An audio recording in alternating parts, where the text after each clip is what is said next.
नमस्ते। आज बात करते हैं एक्सेल की एक बहुत ही सिंपल लेकिन पावरफुल चीज के बारे में, जिसे कहते हैं एब्सोल्यूट रेफरेंस, या यूं कहें सेल को लॉक करना। चलिए देखते हैं ये है क्या और काम कैसे करता है। अच्छा, कभी ऐसा हुआ है कि एक्सेल में कोई फॉर्मूला कॉपी किया और बस वो काम करना ही बंद कर दे, मतलब टूट जाए? बहुत फ्रस्ट्रेटिंग लगता है ना। ऐसा इसलिए होता है क्योंकि सेल एड्रेस अपने आप बदल जाते हैं और सारा का सारा काम बिगड़ जाता है। इसी प्रॉब्लम का सोल्यूशन है सेल लॉकिंग। इसको ना अपने सेल के लिए एक बुकमार्क की तरह सोच सकते हैं। जैसे बुकमार्क हमेशा सही पेज पर ले जाता है, बिल्कुल वैसे ही ये लॉकिंग फॉर्मूले को हमेशा सही सेल पर टिकाए रखती है। टेक्निकली इसी को कहते हैं एब्सोल्यूट रेफरेंस। इसका मतलब बस इतना सा है कि एक डॉलर साइन, डॉलर का इस्तेमाल करके सेल के एड्रेस को लॉक कर दिया जाता है, ताकि फॉर्मूला कॉपी करने पर वो एड्रेस बदले ही नहीं। सारा का सारा खेल इसी डॉलर साइन का है। इसको और आसान तरीके से समझते हैं। मान लीजिए कोई दोस्त है जो पार्क में हमेशा एक ही बेंच पर बैठता है, उसकी जगह फिक्स्ड है। ठीक वैसे ही एक्सेल में जिस सेल के आगे डॉलर का साइन लग गया, समझो वो भी अपनी जगह पर एकदम पक्का, एकदम फिक्स्ड हो गया। तो इस लॉकिंग पर पूरा कंट्रोल कैसे पाया जाए, इसके 3 अलग अलग तरीके हैं। चलिए एक एक करके इन सबको देखते हैं। सबसे पहला है कॉलम लॉक। नाम से ही साफ है, ये कॉलम को अपनी जगह पर जमा देता है। इसका फॉर्मेट होता है $A1। यहाँ ध्यान देने वाली बात यह है कि डॉलर का साइन कॉलम के लेटर यानी ए के ठीक पहले है। इसका मतलब हमने कॉलम ए को लॉक कर दिया है। तो इससे होता क्या है, अब देखिए, जब भी इस फॉर्मूले को नीचे की तरफ कॉपी किया जाएगा तो कॉलम ए तो अपनी जगह पर ही रहेगा, लेकिन रो नंबर बदलता जाएगा। A1 का A2 हो जाएगा, फिर A3 एंड सो ऑन। और अगर इसे राइट या लेफ्ट में कॉपी करें तब भी कॉलम ए ही रहेगा, वो टस से मस नहीं होगा।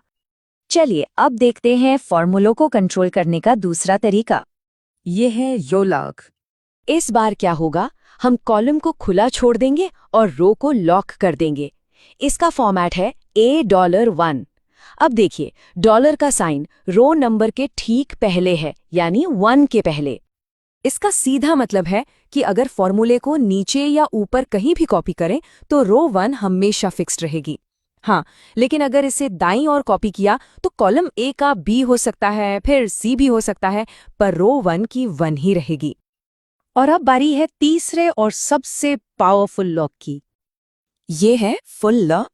इसमें हम रो और कॉलम दोनों को एक साथ ताला लगा देते हैं। इसका फॉर्मेट होता है $A1। मतलब डॉलर का साइन कॉलम के लेटर ए के पहले भी है और रो नंबर 1 के पहले भी। ये तो बिल्कुल ऐसा है जैसे किसी सीट पर किसी का नाम ही लिख दिया हो, अब वो सीट हमेशा के लिए उसी की हो गई। बिल्कुल वैसे ही ये सेल अब परमानेंटली फिक्स हो गया है। फॉर्मूला को कहीं भी कॉपी पेस्ट कर लें, न तो कॉलम हिलेगा और न ही रो। ठीक है, थ्योरी तो बहुत हुई, अब इसे एक सिंपल से प्रैक्टिकल एग्जाम्पल से समझते हैं।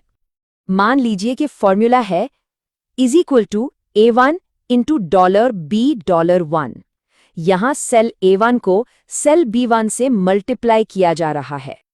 इस फॉर्मूले में जो A1 है वो एक रिलेटिव रेफरेंस है, मतलब जब इसे कॉपी किया जाएगा तो ये बदलता रहेगा। A2, A3 या B1, C1 कुछ भी हो सकता है।